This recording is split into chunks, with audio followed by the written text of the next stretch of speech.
At the ancient time of glaciers, approximately 150 million years ago, a water stream began to flow south of Westchester, opening a path through the dense bedrocks toward the Bronx, shaping an exuberant river's greenway and creating a complex ecosystem. The Bronx River flows 24 miles southeast from Westchester County through the neighborhoods of the Bronx. It is the only freshwater river in the city of New York.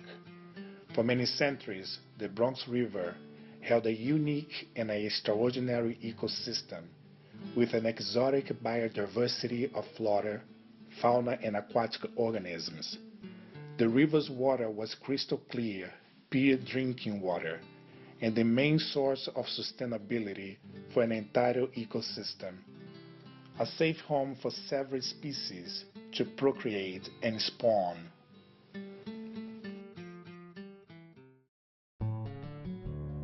The first inhabitants along the river, the Native American group Mohegan, called the river Aquehunk, or River of High Bluffs.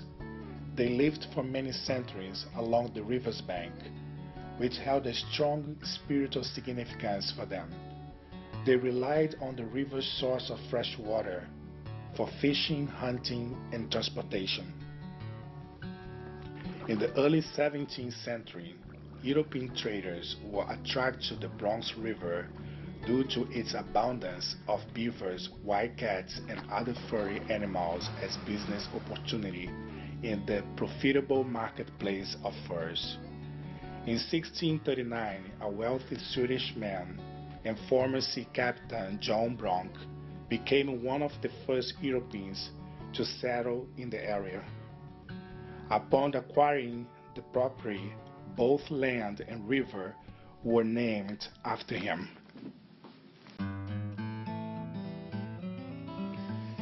In 1660s, the first water-powered mills were built along the river, and later, several other mills and dams were built to manufacture paper, flour, pottery, iron, and other goods.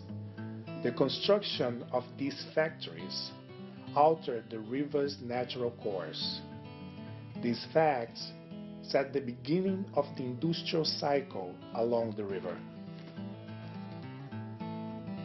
With the completion of the Kingston Dam in 1915, 1/4 of the river's water supply was cut off. The construction of New York Railroad and the concrete transit plant turned the South Bronx River's bank into an industrial corridor. With reliable transportation and a booming industrial cycle, an escalating urbanization started to take place in the South Bronx. From 1840s to 1930s, thousands of immigrants moved to the Bronx to work. The immigrants lived and worked under unhealthy environmental conditions. The river was now used as a form of sewage. The lack of hygiene practicing, sanitation, and crowded homes were appropriated for the spread of disease. The increases in pollution had an extremely negative impact on the Bronx River. By the end of the 19th century, the Bronx River had turned from a crystal clear pure water to one of the most polluted water in the U.S. 300 years of human and industrial activities had destroyed the Bronx River's ecosystem. The high level of pollution in the Bronx River was impossible to sustain any species or living organism.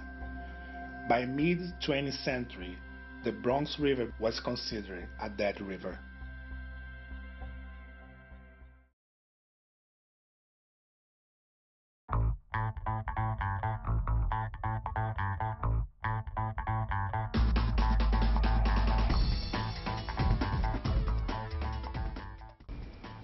In the mid-70s, a group of environmentalists and community leaders formed a movement that would change the Bronx River history forever.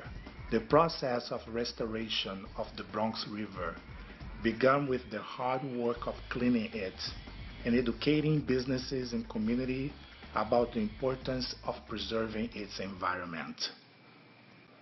The movement got stronger with the creation of the Bronx River Alliance. Several community leaders and government agencies committed to reclaim the river's environment and improving the Bronx community public health. Since then, the Bronx River Alliance has empowered and outreached the community to work in the process of the river's revival. Over 8,000 volunteers have devoted more than 83,000 hours to restore the river. A river that was once blocked with debris has been cleared of 700 tons of garbage, more than 100 cars and nearly 30,000 tires. Once a neglected eyesore, is now a source of community pride, where people come to canoe, bike, picnic, and learn. And an 8-mile-long beautiful greenway is coming together.